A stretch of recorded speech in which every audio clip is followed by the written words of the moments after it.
आप सब मेरे हाथ में एक स्टिक देख रहे हैं और ये स्टिक आपको थोड़ी सी एंटीक यूनिक लग रही होगी। मैं इसको थोड़ा सा अगर ऊपर करके दिखाऊं तो ये मुकम्मल भी दिखा देता हूँ। ये प्रॉपर एक बड़ा अच्छा सा इसका कवर लगा हुआ है जो साइड ज़मीन को टच करती है और ये इसके जहाँ पकड़ा जा सकता है स्टिक को, इस पर पाकिस्तान का झंडा भी बना हुआ है। आप में से को मुझे बता सकता है मैसेज में टाइप करके कि ये स्टिक क्या है, ये एक यूनिक सी जो मेरे हाथ में स्टिक है, ये किस चीज़ का सिंबल है और ये स्टिक मैंने क्यों पकड़ी हुई है क्योंकि ये स्टिक ना मेरे ऑफिस में मेरी ये चेयर के बिल्कुल इस तरफ एक टेबल है, ये उसके साथ हर वक्त मौजूद होती है और मेरे एक बड़ी मोहब्बत करने वाले दोस्त हैं, उन्होंने मुझे ये ला के दी और कहा जी आपने यहाँ रखनी है। आपके ख्याल में ये इस स्टिक के पीछे क्या मकसद हो सकता है? अच्छा जी, यूनिटी हो सकती है, डाइवर्सिटी हो सकती है, पाकिस्तानी कल्चर है जी इसमें, अच्छा सेल्फ डिफेंस के लिए है जी, ये पाकिस्तान है जी, all colours Pakistan together, resemblance of our culture, connectivity. अच्छा किसी ने कहा जी आपने शाह साहब से ली हुई है, नहीं ये उनकी स्टिक नहीं है। मैं आप सबका नॉलेज और इन्फॉर्मेशन भी चेक करना चाह रहा हूँ ना इसके ज़रिए, टुगेदरनेस रिलेशनशिप को स्ट्रॉन्ग करने के लिए पाकिस्तानी कल्चर को रिप्रेजेंट कर रही है। ये ज़्यादा कॉमन जवाब आया जी। एक भाई ने कहा ये बांसुरी लग रही है। Okay thank you. आप सबकी इन्फॉर्मेशन के लिए है कि ये जो स्टिक मैंने पकड़ी हुई है ये पाकिस्तान का एक बड़ा ही कमाल इलाका डेरा बुगटी बलूचिस्तान में वाक़या है और वहाँ के जो लीडर्स होते हैं जिनको सरदार कहते हैं, ये सरदार के पास होती है, यानी ये लीडर्स का साइन है, यानी स्टिक जो है ये लीडरशिप का साइन है। अगर आप लीड कर रहे हैं, अगर आप लीडर हैं और आप अगर अपने फॉलोअर्स को साथ लेकर चल रहे हैं तो ये एक मल्टी कलर सी स्टिक जो है, जो बड़ी मजबूत स्टिक है, इसमें कोई शक नहीं है और ये हैंडमेड है, बड़ी मेहनत से बनी हुई है और इस पर कहीं कहीं मेटल भी लगा हुआ है और इस पर पाकिस्तान का झंडा है। ये स्टिक साइन है लीडर का।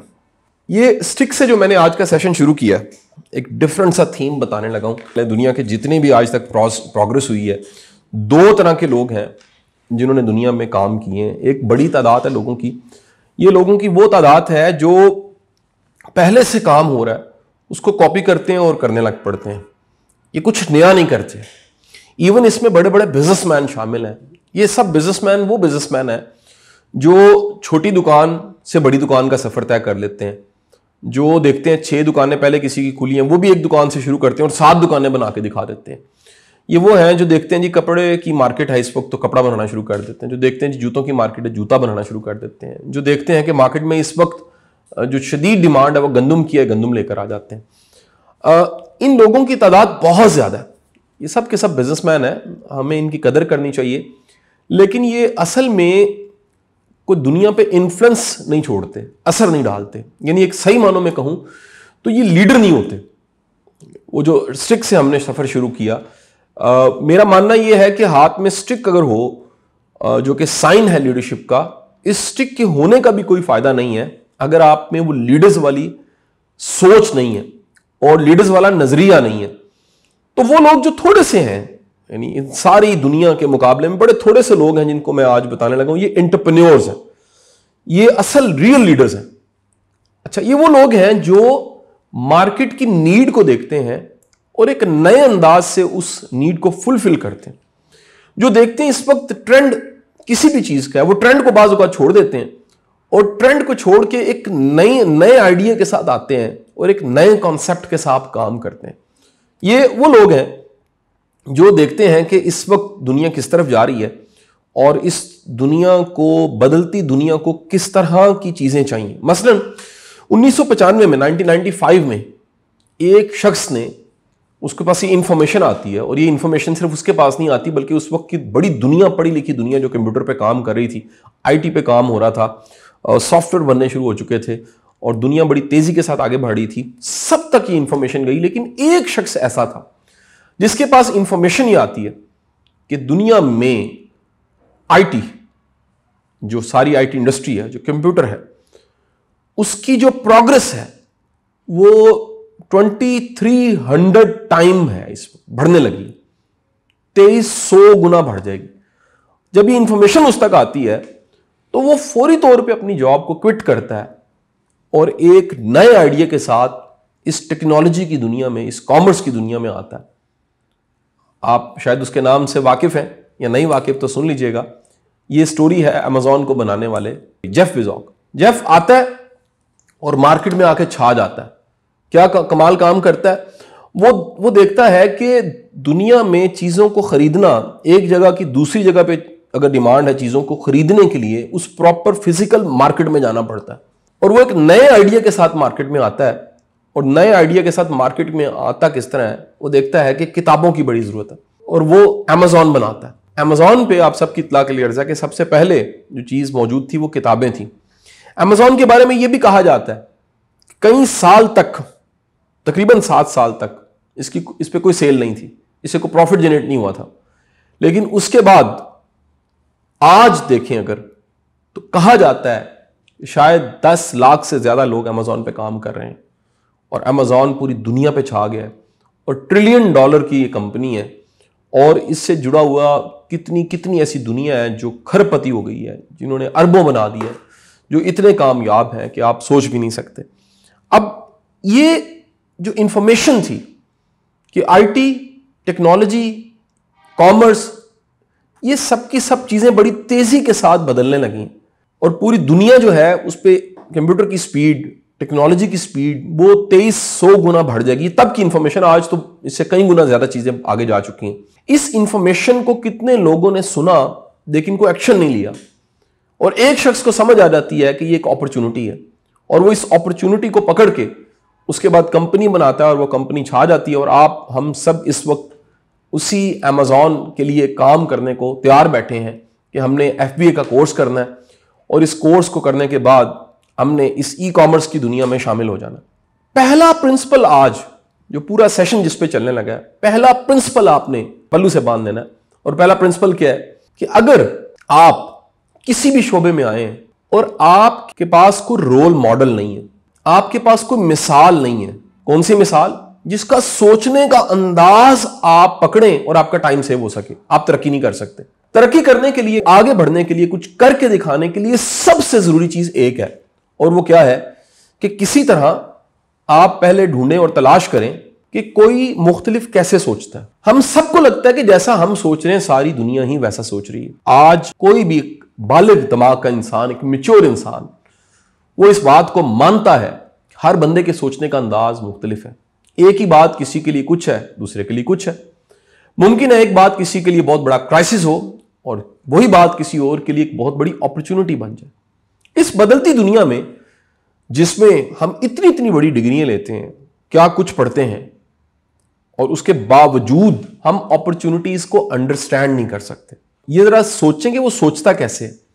इस पर जितनी तहकीक है, दुनिया में ऐसी कई किताबें हैं जो लिखी गई हैं कि नेल्सन मंडेला कैसे सोचता है, विंस्टन चर्चिल कैसे सोचता है, कोई भी बड़ा इंसान कैसे सोचता है, स्टीव जॉब कैसे सोचता है, फेसबुक को बनाने वाला कैसा सोचता है, ये अमेजॉन को बनाने वाला कैसा सोचता है। इन सब किताबों को पढ़ने के बाद मैं इस नतीजे पे पहुंचा हूं कि अगर हमें किसी भी शख्स के सोचने का अंदाज पता लगे तो हमारे लिए बहुत बड़ी लर्निंग होती है। और वो सोचने का अंदाज, आज हम अमेजॉन को बनाने वाले के सोचने के अंदाज के बारे में बात करने लगे। अमेजॉन को एवरीथिंग स्टोर कहा जाता है। आपकी इंफॉर्मेशन के लिए कि दुनिया की हर वो चीज मुमकिन जो चाहिए वो इस पे मौजूद है। वो स्टोर जो किताबों की सेल से शुरू होता है, जिसपे सिर्फ किताबें पड़ी होती थी, आज टेक्नोलॉजी बेच रहा है, एप्स बेच रहा है, सर्विसेज दे रहा है, फिजिकल दुनिया का हर तरह का, सुई से लेके शायद कहा जाता है जहाज, लेकिन दुनिया की तकरीबन हर चीज अमेजॉन पे अवेलेबल है। हमें इतनी बड़ी कंपनी को बनाने वाले के सोचने के अंदाज को जरूर समझना चाहिए और कॉपी करना चाहिए। न्यूरो लिंग्विस्टिक प्रोग्रामिंग, इसको NLP कहते हैं। NLP में एक फिलॉसफी पढ़ाई जाती है, एक सब्जेक्ट के तौर पे पढ़ाया जाता है इस बात को, और उसको, उस कॉन्सेप्ट को कहा जाता है कि you can copy and you can follow your model. आप किसी भी मॉडल को फॉलो कर सकते हो, इसे मॉडलिंग कहते हैं। न्यूरो लिंग्विस्टिक की प्रोग्रामिंग की लैंग्वेज में ये वो मॉडलिंग नहीं है जो कैटवॉक वाली है। ये मॉडलिंग है कि किसी भी इंसान के अगर सोचने का अंदाज, उसका पोर्ट्रे हमारे पास आ जाए, पेपर आ जाए, तो हम उस अंदाज को कॉपी करके उस तरह के नताइज ले सकते हैं जिस तरह के नताइज उसने लिए हैं। मसलन न्यूरो लिंग्विस्टिक प्रोग्रामिंग के सारे जो एक्सपर्ट्स हैं, रिचर्ड बैंडलर और बड़े बड़े जो एक्सपर्ट्स दुनिया में बैठे हैं, टॉनी रॉबिन्स दुनिया का बहुत बड़ा स्पीकर है, टॉनी रॉबिन्स भी एनएलपी की टेक्निक्स को इस्तेमाल करता है। ये सब के सब इन्होंने रिसर्च की, दुनिया के best sportsman, athletes, champions, leaders, contributors, impact create करने वाले लोगों पे रिसर्च की और ढूंढा, तलाश किया इन सबके सोचने का अंदाज कैसे, और फिर दुनिया को बताना शुरू किया कि ये ट्रेल्स हैं, ये चीजें हैं जो सब में सिमिलर हैं, और अगर हम भी अपने अंदर ये पैदा करें, और पैदा करने के लिए सबसे पहले वो सोचने का अंदाज अगर हम कॉपी कर लें, हम दूसरों की कितनी चीजें कॉपी करते हैं, हम अच्छी आदतें कॉपी करते हैं, हम नॉलेज कॉपी करते हैं, हम सोचने का अंदाज क्यों नहीं कॉपी कर सकते? तो अगर वो सोचने का अंदाज कॉपी किया जाए तो हमारी जिंदगी के भी रिजल्ट्स गैर मामूली हो जाते हैं। अब आते हैं अमेज़न के बनाने वाले जेफ बेज़ोस, उसके सोचने के अंदाज की तरफ कि वो कैसे सोचता है। जेफ के सोचने का अंदाज आप सुन के हैरान हो जाएंगे। इसके कई फलसफे हैं, मैं कई इसकी मिसालें दे सकता हूं। जेफ के सोचने के अंदाज में सबसे पहली चीज जो कह लीजिए कि फर्स्ट डे से उसने फॉलो की, और अगर आप इसको फॉलो करना शुरू कर दें आपकी जिंदगी में इनकलाब आ जाएगा। ये एक ऐसा मैसेज है, पहला मैसेज, जो मूवमेंट टू मूवमेंट आपको फायदा देता है। आप किसी सिचुएशन, मेरे सुनने वाले इस वक्त जहां बैठे हैं, जो कुछ भी कर रहे हैं, वो इसको फॉलो कर सकते हैं। वो प्रिंसिपल क्या है? Regret minimization framework. इसको समझने के लिए एक मिसाल लीजिए। आप आज इस पेन को खरीदने का फैसला करते हैं। आज ये पेन आपको बड़ा अच्छा लग रहा है, आपकी जरूरत हो सकती है, आपने इसको खरीद लिया और अपने पास रख लिया। ऐसा मुमकिन है कि कुछ सालों के बाद आपको यह पछतावा हो कि मैंने ये पेन क्यों खरीदा, मुझे तो खरीदना नहीं चाहिए था, इससे इन्हीं पैसों से एक अच्छा पेन आ सकता था, या इस पेन की क्वालिटी को तो मैंने चेक ही नहीं किया था और बाद में इस पेन ने मेरे कपड़े खराब कर दिए, ये पेन तो ज्यादा चला ही नहीं, इस पेन की तो प्लास्टिक की क्वालिटी अच्छी नहीं, इसका तो एक लुक अच्छी नहीं है, कोई ब्रांड नहीं था। ये कितने पछतावे किसी भी चीज को खरीदने के बाद शुरू हो जाते हैं जो कि सिर्फ चंद रुपए की होती। और जिंदगी के फैसले और जिंदगी के बेशुमार फैसले, मिसाल लीजिए किससे शादी करनी है, कौन सा काम करना है, किसके साथ मिलकर काम करना है, टीम कैसी होनी चाहिए, टीम के लीडर्स कैसे होने चाहिए, हमें क्या बनना है, हमें कहां पहुंचना है, हमें आखिरकार क्या करना है, हम अपनी बैटल फील्ड के मुजाहिद हैं कि नहीं हैं। ये सारे के सारे फैसले, जिंदगी फैसलों से भरी हुई है। आज आप जिस तरह की भी जिंदगी गुजार रहे हैं, ये सारे माजी के फैसलों की वजह से, वो फैसले शऊरी थे, लाशऊरी थे, हालात की मजबूरी की वजह से थे, आपकी चॉइस थी, किसी की चॉइस थे फैसले, उन सारे फैसलों की कंपाउंडिंग आज का मोमेंट, ये लम्हा है। अब आप आज से जो फैसले करें, उन फैसलों को करने के लिए इस RMF प्रिंसिपल को फॉलो करना शुरू कर दें। क्यों? इतना बड़ा इंसान जिसने अमेज़न बनाया और जेफ बेज़ोस, इतना कमाल काम करने वाला शख्स, उसका फर्स्ट प्रिंसिपल इसमें छुपा हुआ। वो कहता है कि मैं फैसले करते हुए सोचता हूं कि ये फैसला जब मैं 80 साल की उम्र पे पहुंचूंगा, तो 80 साल की उम्र पे पहुंच के ये फैसला, इसको जब मैं मुड़ के देखूंगा, मुझे पछतावा तो नहीं होगा, और जब मुझे पछतावा नहीं होगा तो मेरा फैसला ठीक है। यानी वो अपने फैसले को आज के वक्त में रख के नहीं सोचता, बल्कि वो आज के फैसले को आने वाले सालों में आगे जाके सोचता है कि फैसला मेरे लिए क्या होगा। वो कहता है कि जिन फैसलों को आप मुख्तलिफ टाइम फ्रेम में रख के सोचें और वो सही साबित हों, फैसले वही सही होते हैं, वही अच्छे फैसले होते हैं। वो फैसले जो वक्ती तौर पे बड़े फैसिनेट कर रहे हैं, वक्ती तौर पे आपको बड़े शानदार लग रहे हैं, वक्ती तौर पे आप कह रहे हैं यार ये बड़ा जबरदस्त है, लेकिन आप आखिरकार वो फैसला आपका पछतावा बन जाता है, वो फैसला ठीक नहीं होता। वो कहता है कि मैंने अपनी जिंदगी की प्रोग्रेस को इस प्रिंसिपल की वजह से हासिल किया है। वो सारी प्रोग्रेस जो है, वो कहता है कि हम अपनी कामयाबी को ऑन करते हैं। प्रिंसिपल नंबर 2 इसका जरा देखिएगा, ये बड़ा अहम है। आगे चले गए, थोड़ा सा मूव कर गए। वो कहते हैं हम अपनी कामयाबी को ऑन करते हैं। जैसे हम कामयाब होते हैं, हम कहते हैं हमारा कमाल है, ये जी देखें हमारी सोच कितनी जबरदस्त, देखें जी मेहनत की हमने, देखें जी फल आ गया, आखिरकार कमाल हो गया, ये देखें जी हमने शुरू किया था और आज हम कहां तक पहुंच गए हैं। वो कहता है कि जी अगर आप अपनी कामयाबी को अपनी कामयाबी मानते हैं तो अपनी नाकामियों को भी अपनी नाकामियां कहा करें। ये प्रिंसिपल नंबर 2 है। जेफ कहता है कि जो बंदा अपनी कामयाबी को अपनी कामयाबी और अपनी नाकामी को दूसरों की कोताही कहता है, वो प्रोग्रेस नहीं कर रहा, वो तरक्की नहीं कर रहा, क्योंकि इस सेकंड प्रिंसिपल को फॉलो ना करने की वजह से आपको अपनी गलती पता नहीं लगेगी। और कीप इन योर माइंड, जैसे ही आपको अपनी गलती पता लगने लग पड़ती है, आप इंप्रूव करना शुरू कर देते हैं। यानी आपको अगर मिसाल लीजिए, मैं कई मिसालों से इसको समझा सकता हूं। एक है आपकी प्रोफेशनल लाइफ, एक है आपकी पर्सनल लाइफ। कई लोगों की मिक्स होती है, वो डिस्टर्ब होते हैं। मैंने जिंदगी में सीखा है कि पर्सनल लाइफ को पर्सनल लाइफ होना चाहिए, प्रोफेशनल लाइफ को प्रोफेशनल लाइफ होना चाहिए। फिर मैंने सीखा कि प्रोफेशनल लाइफ के भी कंपार्टमेंट्स हैं, डिपार्टमेंट्स हैं, वो बड़े वेल डिफाइन होनी चाहिए और उनकी वो कम्युनिकेशन जो बहुत जरूरी है वो होनी चाहिए। बाकी कम्युनिकेशन की जरूरत नहीं होती। ये लर्निंग है, ये सीखा है मैंने और गलतियां करके सीखा है। मैंने सीखा है आप अगर कोई बड़ा काम कर रहे हैं और उस बड़े काम के छोटे छोटे हिस्से बन गए, तो वो सब हिस्से उस बड़े काम की कामयाबी के लिए बड़े जरूरी होते हैं। हम अगर किसी एक काम, जैसे मुझे एक और मिसाल से समझाने दीजिए कि हम एफएससी में थे, तो हम सब का गोल था यूईटी जाना है जी, मेरिट पे आएंगे तो जाएंगे। तो हमारे एक टीचर ने एक बड़ी शानदार बात की, उर्दू पढ़ाते थे। उन्होंने कहा एक बात याद रखो कि मेरिट पे आने के लिए उर्दू में भी नंबर चाहिए। ये उर्दू भी 200 नंबर की है। अगर फिजिक्स 200 नंबर की है तो उर्दू भी 200 नंबर की है, क्योंकि साइंस स्टूडेंट ज्यादातर साइंस पढ़ते रहते हैं और आर्ट्स पीछे रह जाती है। इसी तरह जिंदगी में अगर आपने एक कामयाब इंसान बनना है और बड़ा काम करना है, तो याद रखिएगा उस बड़े से काम के छोटे छोटे हिस्से बना के हर छोटे हिस्से को साथ में जोड़ें, तो फिर कामयाबी मिलती है। और हर डिपार्टमेंट, हर कंपार्टमेंट, हर फ्रेगमेंट, हर हिस्सा, उसकी एक अपनी अहमियत है। तो वो कहता है कि हम जब जरा एक डिटेल्ड एनालिसिस करते हैं तो हमें पता लगता है कि हमारी गलतियां क्या हैं, हमने कहां कहां मिस्टेक की, हम गलत परसीव कैसे करने लग पड़े, हमने गलत फैसला कैसे किया, हमने गलत चीज का क्रेडिट क्यों ले लिया, जो हमने किया नहीं उसका क्रेडिट क्यों लें, और जो किसी ने नहीं किया उसका हमने क्रेडिट उसको देना क्यों शुरू कर दिया, या जिसको जो क्रेडिट देना चाहिए वो जरूर देना चाहिए, वो हमने क्यों ना दिया। ये सब चीजें ये कहलाती हैं कि आप अपनी लाइफ की डिफिकल्टीज और सिचुएशंस को अंडरस्टैंड करें कि अगर कामयाबी मेरी है तो नाकामी भी मेरी है। ये सेकंड प्रिंसिपल है। अगर कामयाबी को अगर आप कहते हैं मेरी कामयाबी है, तो नाकामी भाई जी किसी और की नहीं है, नाकामी भी आपकी है। जिंदगी के मीठे फल खाए हैं, अगर कड़वा फल खाना पड़ गया तो वो कड़वा फल भी आपका अपना फल है भाई, वो भी खाना पड़ेगा।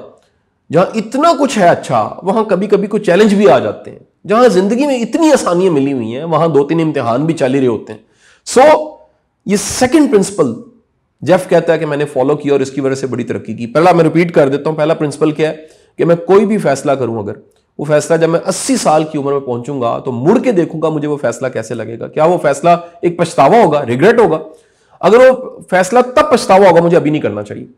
और अगर वो फैसला तब ठीक लगेगा तो मुझे जरूर करना चाहिए। लिहाजा मुझे अपनी जिंदगी के डिसीजंस को ऑन करना चाहिए कि मेरे डिसीजंस हैं, ये डिसीजंस मैंने किए हैं और इन डिसीजंस को मुझे लेकर चलना चाहिए। और दूसरी बात मैंने आपको बताई, सेकंड प्रिंसिपल बताया कि आप अपनी सक्सेस को भी ऑन करें और अपने फेलियर को भी ऑन करें। ये सोचने का अंदाज है अमेज़न को बनाने वाले का। थर्ड प्रिंसिपल, इसको वो नाम देता है day one principle. Day one principle वो कहता है जब से अमेज़न बनी है, जब पहला दिन था तो हमारी एनर्जी का जो लेवल था ना, वो ही आज के दिन एनर्जी का लेवल है। कैसे है? वो कहता है कि हम हर दिन को एक नया दिन, एक नई अपॉर्चुनिटी समझते हैं।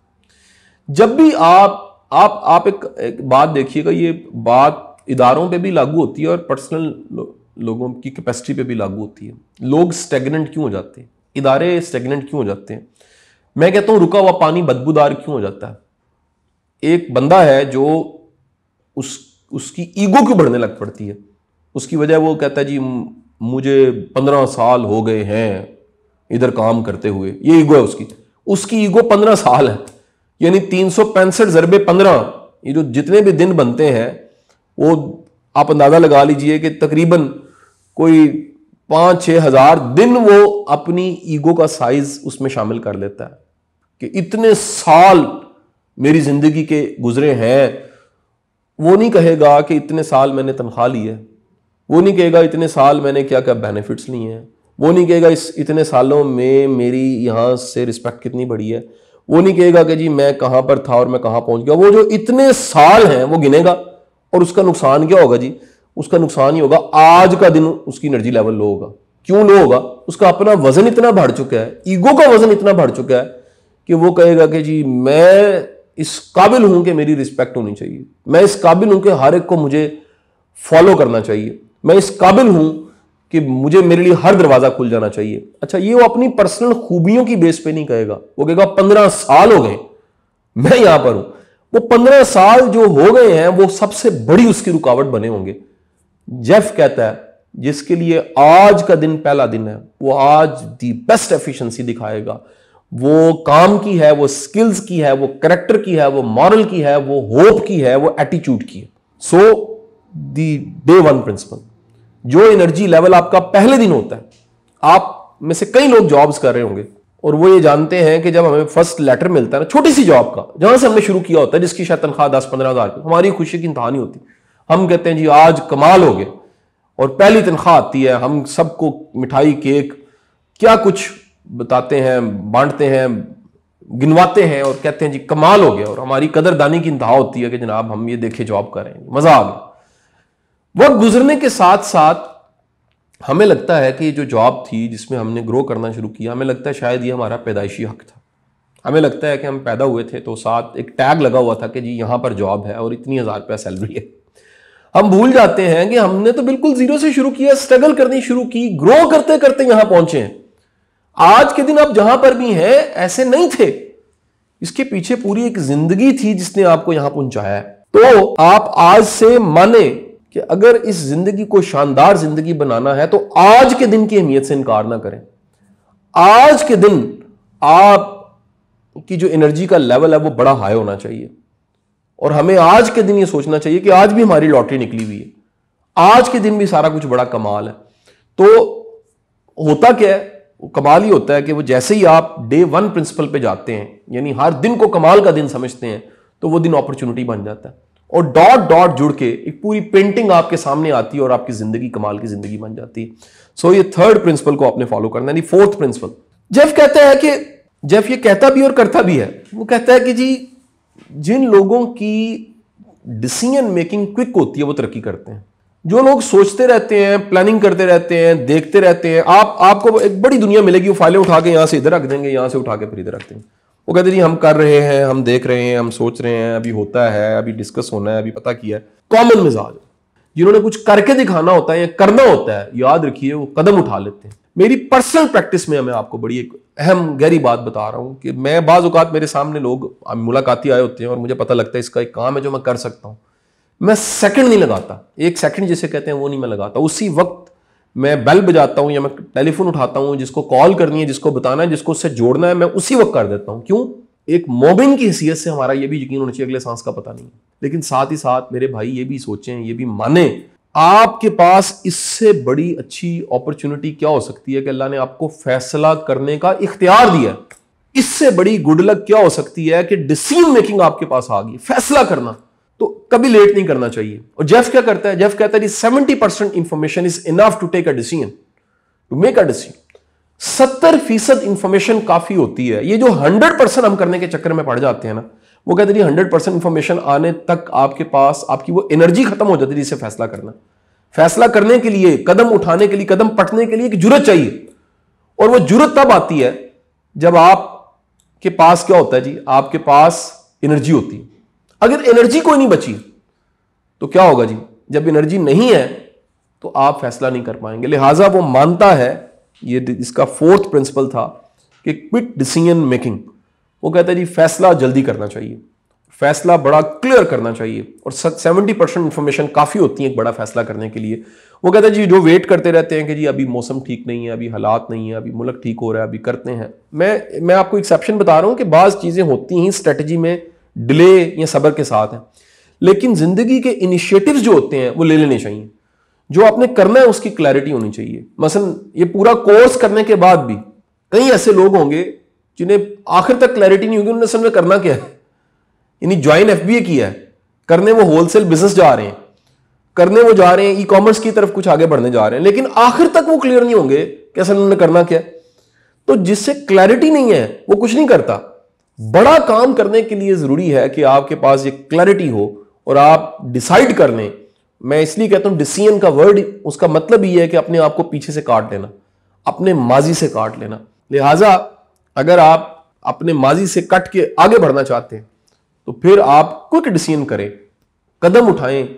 अच्छा, अब वो यहां पर एक बड़ी अहम बात करता है इसी प्रिंसिपल को मजीद एलैबोरेट करने के लिए। वो कहता है कि जी जो लर्निंग की गलतियां उनकी माफी होनी चाहिए। एक बंदे ने काम पहली बार किया, आपकी टीम के किसी बंदे ने पहली बार काम किया, उसमें गलतियां हो सकती हैं, उसकी माफी होनी चाहिए। लेकिन जो स्ट्रेटजी बनी हुई है उसकी माफी कोई नहीं है। एक प्रोसेस बना हुआ है, एक चार्ट बना हुआ है, एक एसओपी सेट है, केपीआई सेट है, की परफॉर्मेंस इंडिकेटर्स क्लियर है, एक पैटर्न बना हुआ है कि ये स्टेप ये स्टेप ये स्टेप और ये स्टेप ऐसे ही करना है और उसको ऐसे ही किया जाता है। उससे अगर आप बाहर आ जाते हैं तो आपने वायलेशन कर दी है और यहां आपकी पकड़ होगी, यहां पर आपको सजा मिलनी चाहिए। लिहाजा ऐसे फैसले जो लर्निंग के लिए वो कहते हैं गलतियां करें, सीखें। मुझे एक बड़ा पुराना ब्लॉग याद आ रहा है, मैंने किसी जमाने में किसी नेट पे वो ब्लॉग पढ़ा और मुझे बड़ा ही अच्छा लगा कि उन्होंने ढूंढा 90 इयर्स ओल्ड लोगों को, दुनिया के कई ऐसे लोग जिनकी 90 साल उम्र थी, उनको ढूंढा और उनसे पूछा कि अगर आपको ज़िंदगी दोबारा मिलेगी तो आप क्या करेंगे। तो उन्होंने कहा हम ज़्यादा रिस्क लेंगे। हम रिस्क नहीं लेते, हम हमेशा सेफ खेलते खेलते बिल्कुल ही चूचा बन जाते, हम बिल्कुल रह जाते। हम अपने परों के अंदर जो जान है, उड़ने के लिए जो परों के अंदर जान चाहिए, वो जान ही खत्म कर देते हैं, इंतजार करते रहते हैं। तो ज़्यादा रिस्क लेंगे, गलतियां करेंगे, सीखेंगे। मेरे मुताबिक जीनियस वो नहीं है जिसे किताबें याद है, रट्टे लगे हुए, जीपीए बड़े अच्छे हैं। जीनियस वो जिसने गलतियां की हुई सीखा हुआ है। जीनियस वो जिसने बेशुमार ब्लंडर्स मारे हुए हैं और ब्लंडर्स मार के वो आगे चला गया। तो जो गलतियां नहीं करता वो आगे नहीं बढ़ता। सो गलतियां करके आगे बढ़ना ये बहुत जरूरी है तरक्की करने के लिए। And the last most important principle, वो कहता है कि अगर आपने तरक्की करनी है तो कभी भी सिर्फ गुमान पे भरोसा ना करें, ग्राउंड रियलिटीज पे जाएं। वो कहता है कि जितने लोग जो स्टक हैं, जिनके मूड्स के प्रॉब्लम है, जिनके एटीट्यूड के प्रॉब्लम्स हैं, जिनकी जिंदगी में प्रोग्रेस नहीं है, यानी वो बाज़ औक़ात प्रोग्रेस को भी गलत मैयर कर रहे होते हैं, वो सब के सब अपनी बनी बनाई परसेप्शन पे लाइफ गुजार रहे हैं। वो एक्सप्लोर नहीं कर रहे। वो एक बना बनाया चैनल है, एक खिड़की है जिसको खोलते हैं और उसमें से जिंदगी को देखते हैं। वो नई खिड़की नहीं बना सकते। और जब आप एक फिक्स चैनल से ही लाइफ को सोचने लग पड़ते हैं तो बाज़ औक़ात जो दुनिया है उसका साइज बहुत बड़ा होता है, लेकिन आपका चैनल इतना छोटा होता है। कभी गौर कीजिएगा, अब तो नहीं, पुराने जो लॉक होते थे दरवाजों को जो लगते थे, उसमें से अंदर देखा जा सकता था चाबी वाली जगह से। तो वो चाबी वाली जगह से पूरे कमरे को नहीं देखा जा सकता, लगता है ऐसे ही कमरा नजर आ रहा है, लेकिन जब आप चाबी लगा के दरवाजा खोलते हैं तो आगे एक बड़ा कमरा आपके सामने मौजूद होता है। इस तरह जिंदगी के अंदर भी ये पूरी जो दुनिया और दुनिया के मामलात हैं और चीजें हैं, उसमें हम बाज़ औक़ात एक छोटे से सुराख से चीजों को समझने की कोशिश कर रहे होते हैं। जब तक हम चाबी लगा के दरवाजा खोल के दरवाजा ओपन करके आगे नहीं बढ़ते, हमें लाइफ की रियल पिक्चर समझ नहीं आती। लिहाजा दरवाजा खोलिए और जिंदगी की असल पिक्चर को समझिए। परसेप्शन पे भरोसा ना करें। परसेप्शन, ऐसी परसेप्शन अगर गौर करें, आप एनालिसिस करें कि वो परसेप्शंस जो आपकी बनती हैं वो ज्यादातर आपके एक्सपीरियंसेस, पास्ट एक्सपीरियंसेस की बेस पे होती हैं और वो आप फिक्स हो चुकी होती हैं। लिहाजा मिसाल लीजिए कि अगर आपकी जेब कटी और उस वक्त आपको लगा कि जिसने जेब काटी है उसका स्वेटर का कलर रेड था, तो जब भी रेड स्वेटर वाला सामने आएगा और आप उसको भी चोर समझेंगे तो मुमकिन है कि रेड स्वेटर में अपॉर्चुनिटी आनी हो। जब भी आपके सामने काली गाड़ी आए और एक दफा काली गाड़ी लग जाए, तो उसके बाद जब भी काली गाड़ी आएगी आपको लगेगा ये गाड़ी मुझे लगेगी, क्योंकि काली गाड़ी लग जाती है तो वो गाड़ी कोई और थी, ये गाड़ी कोई और है। तो जिंदगी की मुख्तलिफ सिचुएशंस को एक ही अंदाज में सोचना स्टेगनेट होने की अलामत है। वो कहता है नए अंदाज से सोचना, नए एंगल से सोचना, नए जाविये से सोचना। अब मिसाल लीजिए, इसमें सबसे दुनिया की तारीख में सबसे कमाल की मिसाल एडिसन की मिसाल। एडिसन की 70s की एज थी, मेरा ख्याल है 74 एज थी उस वक्त उसकी, या 72 एज थी। उसकी लेबॉर्ट्री को आग लग जाती है और उसको इत्तला मिलती है।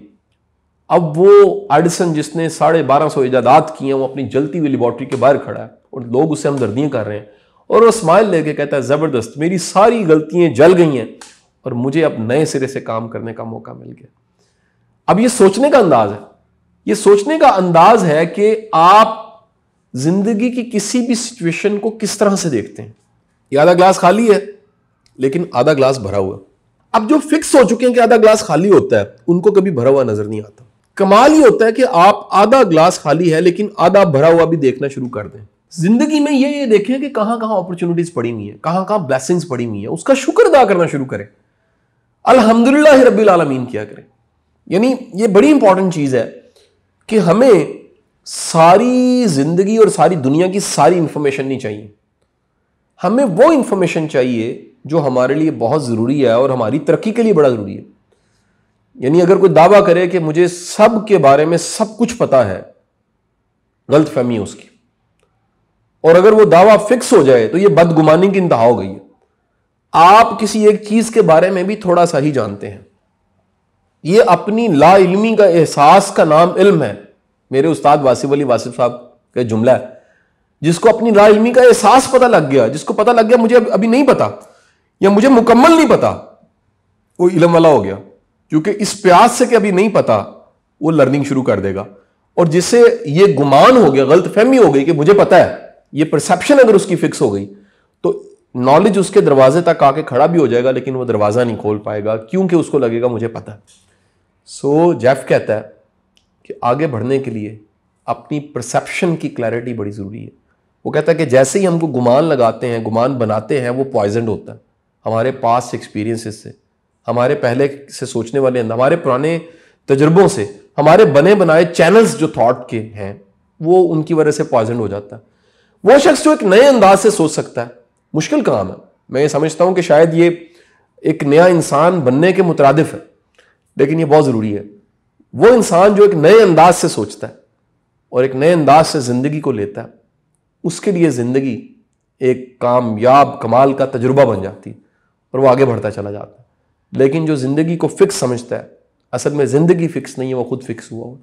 तो ये सारे के सारे फलसफे मैंने आपको इस पहले आज के लेक्चर में क्यों पढ़वा, ये सारे की सारी सोचने का अंदाज आप अमेजोन पे, ई कॉमर्स पे काम करने जा रहे हैं। मेरी तो विश है, साकिब अजहर साहब की भी विश है कि हम जो पाकिस्तान में कॉमर्स की डिग्रियां दे रहे हैं और एमबीए कराते जा रहे हैं और ये उत के उत पैदा करते जा रहे हैं। उत वो पंजाबी में और टिपिकल लैंग्वेज में एक ऐसे शख्स को कहते हैं जो बहुत काबिल नहीं है, वो एक पूरी फौज हम पैदा कर रहे हैं। काश के हम ये सोचने के अंदाज भी सिखाएं कि दुनिया की मार्केट को लीड करने वाले जो एंटरप्रेन्योर्स हैं, जो मक्खी पे मक्खी नहीं मारे, एक नए अंदाज से काम करते हैं, उनके सोचने का एंगल क्या है, उनके सोचने का अंदाज क्या है, वो दुनिया को क्या दे रहे हैं, वो दुनिया को किस तरह से लेकर चल रहे हैं, उनकी कितनी क्लैरिटी है, उनका कितना विजन है और उनके पास क्या ऐसा है जिसकी वजह से वो दुनिया को लीड कर रहे हैं।